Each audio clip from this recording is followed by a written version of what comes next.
بسم اللہ الرحمن الرحیم الحمدللہ رب العالمین والصلاة والسلام علی سید الانبیاء والمرسلین الصلاة والسلام علیک یا رسول اللہ وعلی آلہ وصحبہ ثم قال المصنف وبطلان الاسمۃ عن المسروق بقولہ تعالی جزاء بما کسب جزاء لا بقول فقط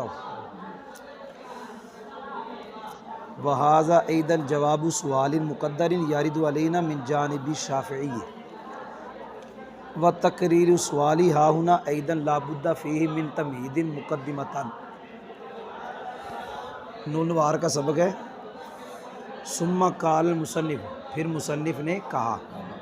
آگے عبارت کا ہم ترجمہ نہیں کریں گے، جب ہم سارا سوال جواب پڑھ لیں گے پھر ترجمہ کریں گے، پھر یہ فٹ ہوگا۔ پہلی مرتبہ ہم ایسے ہی کہیں گے، مصنف نے کہا وبطلان الاسمۃ عن المسروق بقولہ جزاء لا بقولہ فقط، بس ایسے ہی کہیں گے۔ آگے جو مولانا صاحب ہیں نونوار والے رحمۃ اللہ علیہ کہتے ہیں ھذا ایضا جواب سوال مقدر، یہ بھی سوال مقدر کا جواب، جیسے پچھلے سبق میں جو عبارت تھی متن، وہ بھی سوال مقدر کا جواب تھا۔ کون سا سوال مقدر؟ یارد علینا من جانب الشافعی رحمہ اللہ، جو ہمارے اوپر امام شافعی رحمۃ اللہ علیہ کی جانب سے وارد ہے۔ آگے خود نونوار والے کہتے ہیں تقریر سوال ہا ہنا ایدن، یہاں بھی جو سوال کا بیان ہے یہاں بھی اس میں تمہید ضروری ہے بطور مقدمہ۔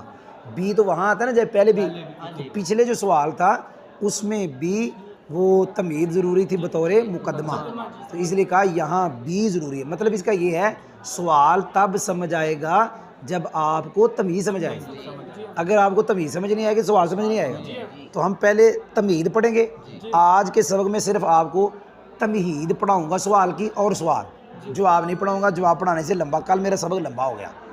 آج صرف جو پڑھاؤں گا تمہید اور سوال، جواب نہیں۔ سمجھ آ گئی جی؟ ترجمہ کرنے لگا ہوں۔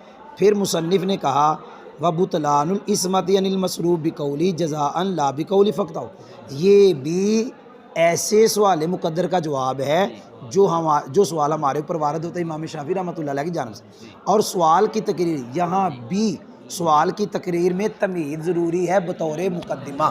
عبارت پڑھو یار جلدی۔ بسم اللہ الرحمن الرحیم۔ وہی النسارق اذا سارق شیئا من احد وقطع یده فیها فان کان المسروق موجودا فی ید السارق یرد الی المالک بالاتفاق۔ ہم پڑھنے لگے ہیں، یہ ہیا لفظ آیا، ہیا کا مرجع ہے مقدمہ۔ کیا مرجع ہے؟ تو مقدمہ کا ایک حصہ پڑھنے لگے ابھی۔ یہ جتنی عبارت پڑھی ہے نا، اس میں وہ ساری تمہید نہیں ہے، اسے تمہید کا ایک حصہ ہے، ایک جز ہے۔ وہ یہ اس میں مسئلہ بیان ہوا کہ چوری کرنے والے نے جب کسی بندے کی کوئی شے چرائی اور اس چوری میں اس چوری کرنے والے کے ہاتھ کاٹے گئے، اگر مسروقہ مال اس چور کے قبضے میں، ہاتھ سے مراد قبضے میں موجود ہے، تو بالاتفاق مال مالک کی طرف لٹایا جائے گا۔ اگلا سننا، اگر چور نے بیچ دیا، کیا کہا؟ یا کسی کو تحفہ دے دیا، پھر بھی وہ مال لیا جائے گا اور واپس مالک کو دیا جائے گا۔ یہ مسئلہ بالاتفاق، اور یہ ہم نے تمہید شروع کی ہے، لیکن تمہید کے اندر ایک جز ہوا ہے۔ سمجھ آئی؟ ترجمہ کرو۔ بسم اللہ الرحمن الرحیم۔ اور وہ مقدمہ کہ بے شک چور نے جب کسی سے، یہ ہے اور مقدمہ یہ ہے کہ بے شک چور نے جب کسی سے کوئی چیز چرائی اور چوری میں چور کے ہاتھ کاٹا گیا، پھر اگر چوری شدہ مال موجود ہو سارق کے قبضے میں، تو مال لٹایا جائے گا مالک کی طرف بالاتفاق۔ اگر موجود ہے تو یہ میں نے ید کا معنی میں نے کیا قبضہ کیا۔ اب اگر اس نے بیچا ہے پھر بھی، جی، اگر کسی کو ہبہ دیا ہے تو پھر بھی لوٹایا جائے گا۔ جی آگے جی، وَإِنْ كَانَ هَالِكًا فَعِنْدَ الشَّافِعِيِّ رَحِمَهُ اللَّهُ تَعَالَى يَجِبُ الزَّمَانُ عَلَيْهِ سَوَاءٌ هَلَكَ بِنَفْسِهِ أَوِ اسْتَهْلَكَ، وَعِنْدَ أَبِي حَنِيفَةَ لَا يَجِبُ الزَّمَانُ قَطُّ إِلَّا عِنْدَ الْإِسْتِهْلَاكِ فِي رِوَايَةٍ۔ جی سنیں، ابھی ہم پڑھ رہے ہیں وہ تمہید بطور مقدمہ، وہ تمہید جو سوال کے لیے ضروری ہے۔ میں پھر کہہ رہا ہوں سوال سمجھ ہی تب آئے گا جب تمہید پڑھیں۔ اس تمہید کا ایک حصہ پڑھا۔ دوسرا حصہ، اگر وہ مال ہلاک ہو گیا. چور کے ہاتھ بھی کاٹے گئے تھے لیکن مال کیا ہو گیا؟ امام شافعی رحمۃ اللہ علیہ فرماتے ہیں چور کے اوپر یاجیب الزمان چٹی آئے گی. سواء ہلاک بنفسی او استہلک، چاہے وہ مال خود ہلاک ہوا یا چور نے ہلاک کیا. امام شافعی رحمۃ اللہ علیہ فرماتے ہیں چٹی دینی پڑے گی، ہاتھ بھی کاٹے جائیں گے، چٹی بھی دینی پڑے گی. لیکن امام صاحب رحمۃ اللہ علیہ فرماتے ہیں ہاتھ تو کاٹے جائیں گے لیکن لا یاجب الزمان قطو، زمان بالکل نہیں آتا.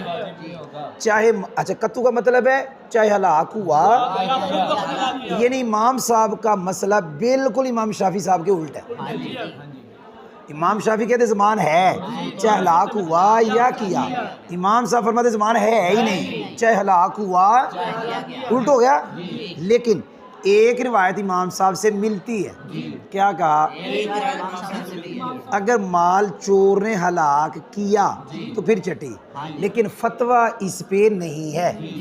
یہ ایک روایت ہے نا. زیادہ آپ کے شاگرد آپ کا مطلب وہی بیان کرتے ہیں کہ چٹی نہیں ہے چاہے ہلاک ہوا یا کیا. وہ ایک شاگرد آپ کا اس نے یہ مسئلہ بیان کیا کہ آپ کا یہ بھی قول ہے لیکن اس پہ فتویٰ بھئی. سمجھ آ گئی؟ ترجمہ کرو. بسم اللہ الرحمن الرحیم. اور اگر وہ مال ہلاک ہوگا تو امام شافعی رحمۃ اللہ علیہ کے نزدیک اس چور پر ضمان واجب ہوگا. برابر ہے کہ وہ مال خود بخود ہلاک ہوا یا چور نے اس کو ہلاک کر دیا.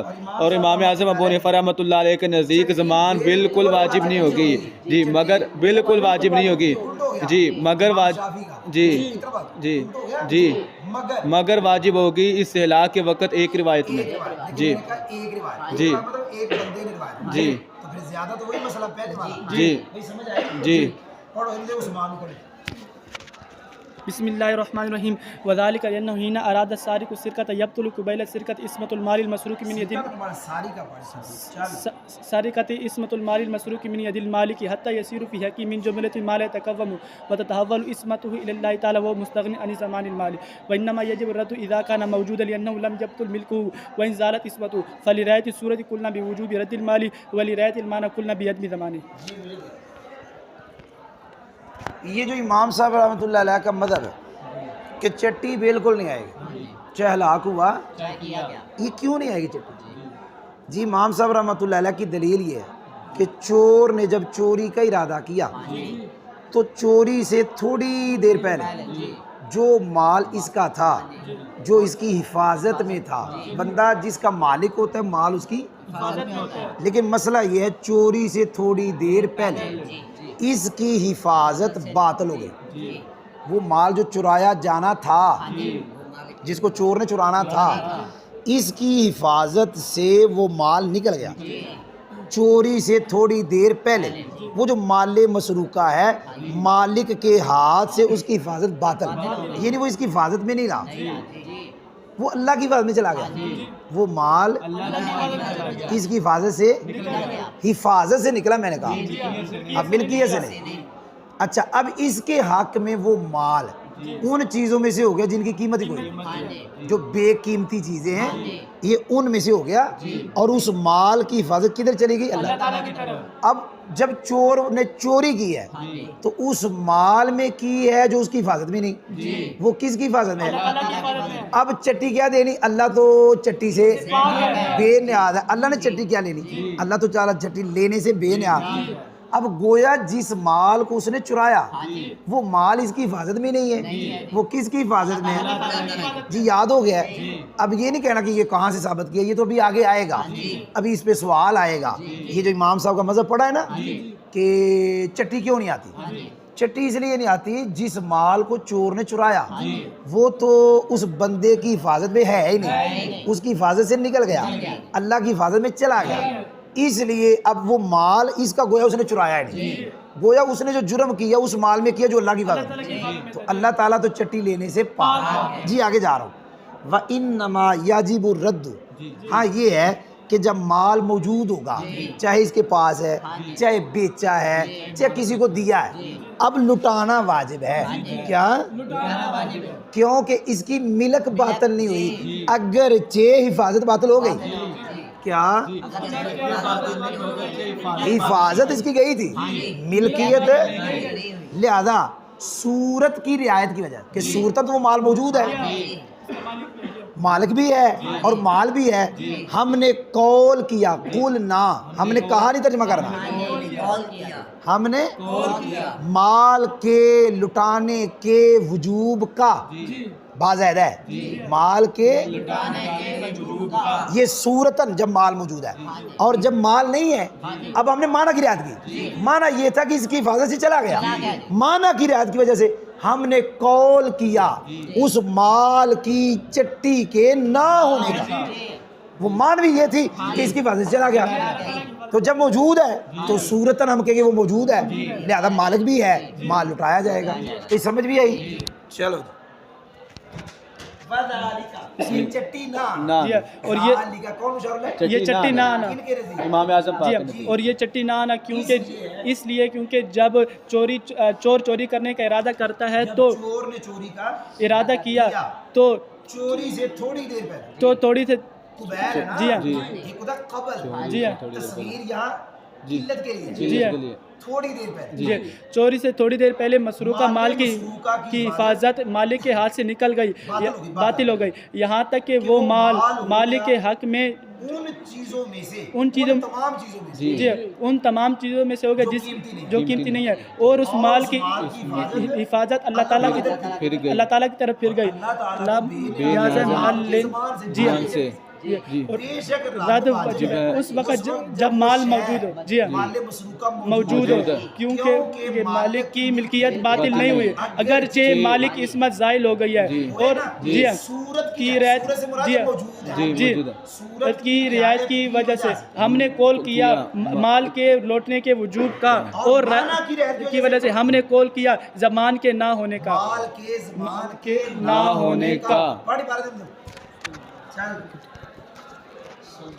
بسم الله الرحمن الرحيم. واعترض عليه الشافعي بأن المنصوص عليه في هذا الباب هو قوله تعالى والسارق والسارقة فاقطعوا أيديهما جزاء بما كسبا، والقطع لفظ خاص وضع لمعنى معلوم وهو الإبانة عن الرسغ، ولا دلالة له على تحول الإسمة عن المالك إلى الله تعالى، فالقول ببطلان الإسمة زيادة على خاص الكتاب۔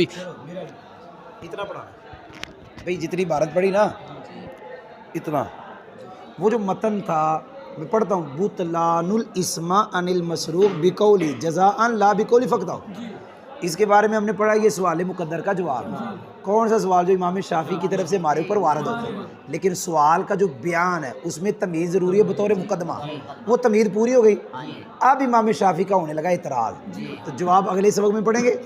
سوال سننا امام شافعی کا ہمارے اوپر کیا ہے۔ امام شافعی رحمۃ اللہ علیہ فرماتے ہیں المنصوص علیہ فی ھذا الباب، کیا پڑھا؟ المنصوص علیہ فی ھذا الباب، وہ آیت وہ کلام جس کے اوپر نص کی گئی اس باب میں، کیا ترجمہ کیا تھا؟ نہیں سمجھ آئی؟ وہ جس کو نص بنایا گیا، وہ زبانی تو آپ کہہ سکتے ہیں جس کو دلیل بنایا گیا، زبانی تکرار میں آپ کہیں گے کہ آپ چٹی نہ ہونے میں جس کو دلیل بنا رہے ہیں، امام شافعی ہمیں کہہ رہے ہیں کہ چٹی نہیں ہے، آپ جس کو دلیل بنا رہے ہیں وہ اللہ کا یہ فرمان ہے والسارق والسارقۃ فاقطعوا ایدیہما جزاء بما کسبا، یہ زبانی پڑھا، ترجمہ نہیں کر رہا، کہ جس کو آپ چٹی نہ ہونے کی دلیل بنا رہے ہیں وہ اللہ کا یہ فرمان ہے۔ اچھا، امام شافعی کہتے ہیں اس میں اللہ تعالیٰ نے فرمایا فقطعوا، فقطعوا کہاں سے بنا؟ قطع سے۔ امام شافعی کہتے ہیں قطع لفظ خاص وضع لمعنی معلوم، ایسا لفظ خاص ہے جو وضع کے معنی، اس کا معنی معلوم کیا ہے؟ اس کا معنی معلوم ہے الابانہ عن الرسغ، یہ گٹے سے جدا کرنا، قطع کا کیا معنی ہے؟ گٹے سے ہاتھ ہو گئے نا، ولا دلالۃ لہ، یہ جو لفظ قطع ہے اس کے اوپر کوئی دلالت نہیں کہ مال مالک کی حفاظت سے نکل گیا، اللہ کی حفاظت میں چلا گیا، اسے تو کوئی سمجھ نہیں آ رہا۔ امام شافعی رحمۃ اللہ علیہ کہنا چاہتے ہیں کہ فقطعوا سے تو یہ بات سمجھ نہیں آئی، جس کو آپ نے اپنے مذہب کی دلیل بنایا، کہ اس کی ماں حفاظت سے نکل گیا، اللہ کی حفاظت میں، یہ تو قرآن سے سمجھ ہی نہیں آ رہا۔ اور چٹی نہ ہونے میں جو آپ دلیل بناتے ہیں وہ یہ فقطہ ہوا ہے، اور فقطہ سے تو صرف اتنا سمجھ آتا ہے ہاتھ کاٹو، یہ تو فقطہ کی دلالت ہی نہیں اس بات پر کہ اس کی حفاظت سے نکلا۔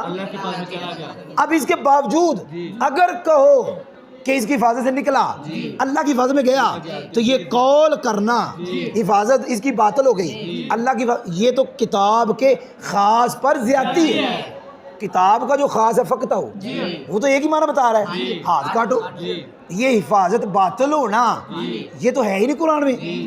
اور چٹی نہ ہونے میں امام شافعی سمجھ رہے ہیں کہ احناف چٹی نہ ہونے میں جس کو دلیل بناتے وہ یہ ہے، امام شافعی کہتے ہیں یہ تو خاص ہے، اس کا تو ایک ہی معنی ہے، یہاں سے تو چٹی نہ ہونا یہ تو ثابت ہی نہیں ہوتا، اور چٹی نہ ہونے کی جو دلیل ہے وہ تو ثابت ہی نہیں ہوتی۔ کیا دلیل تھی؟ حفاظت باطل ہو گئی بھائی، وہ تو سمجھ ہی نہیں آ رہا بھائی، سمجھ آئی کہ نہیں آئی؟ ابھی ترجمہ کر دو، میں ترجمہ کر دوں۔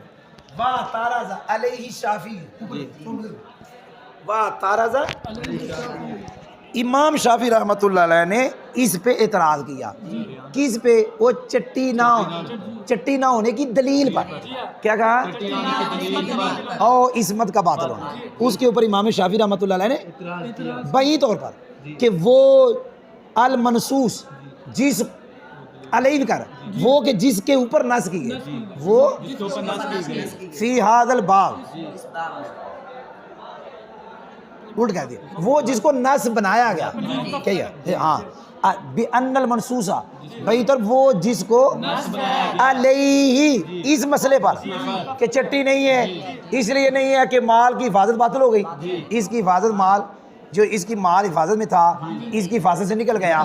ترجمہ تو پھر امام شافعی نے اس پر اعتراض کیا بئی طور پر کہ وہ کہ جس کو نص بنا علیہ کیا اس مسئلے پر جس کو کہ اس کی حفاظت سے نکل گیا اللہ کی اس کے اوپر المنصوص جس کو پھر بولو یار وہ جس کو علیہ اس مسئلے پر وہ اس باب میں اس یہ بھی کہہ سکتا ہے وہ دوبارہ کہہ رہا وہ جس کو نص بنایا گیا علیہ اس مسئلے پر اس باب میں چٹی کے نہ ہونے میں وہ اللہ کا فرمان ہے والسارق والسارقۃ فاقطعوا ایدیہما جزاء بما کسبا۔ امام شافعی کہتے ہیں قطع ایسا لفظ جس کو وضع کیا گیا اور وہ معنی معلوم گٹے سے جدا کرنا ہے، اور قطع کے لیے کیا کوئی دلالت نہیں، حفاظت کے مالک سے پھرنے پر کدھر اللہ تعالیٰ کی طرف ہو گئے نا،